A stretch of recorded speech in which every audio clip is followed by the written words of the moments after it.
তুমি যে বেইমানিটা আমার সাথে করলি, আসলে কি এটা তোমার উচিত হইছে? এই যে 5টা বছর ধরে বিদেশ আছি, মাথার ঘাম পাই ফেলি ইনকাম করেছি 10টা লাখ টাকা। তুমি আমার আশা দিলে আর তোমার কাছে আমি টাকাটা দিলাম, তা তোমার কাজটা কি করা আসলে উচিত হইছে?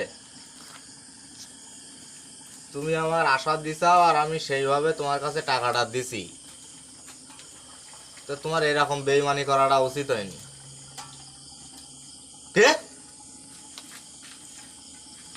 তোর আমার মা বাবার কাছে আমি টাকাটা না দে তোর কাছে দিছি, তাহলে মা বাবার থেকে তোর বিশ্বাস করি বেশি। তো তুই আমার সাথে যে বেইমানিটা করলি, আসলে কি তুই মানুষ? তুই যদি মানুষের ফয়দা হতিস তাহলে তুই এরকম বেইমানি আমার সাথে করতিস নি। এই বিদেশে যে কত কষ্ট তা সেই আল্লাহ জানে আর আমি জানি। আর এই কষ্টের টাকা তোর হাতে দিস, তার মানে তুই আমার অতি প্রিয় একজন লোক। তুই আমার সাথে কথা দে মাগি, তুই তুই অন্য লোকের সাথে বেরিয়ে গেছিস। তোর আসলে কথাটা তোর আর কি বলবো, তোর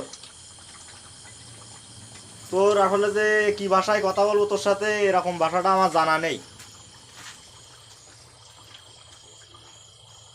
এখন আল্লাহ বিচার করবে, আল্লাহ তো মানুষ জানে, মানুষের মন জানে, আল্লাহই বিচার করবে।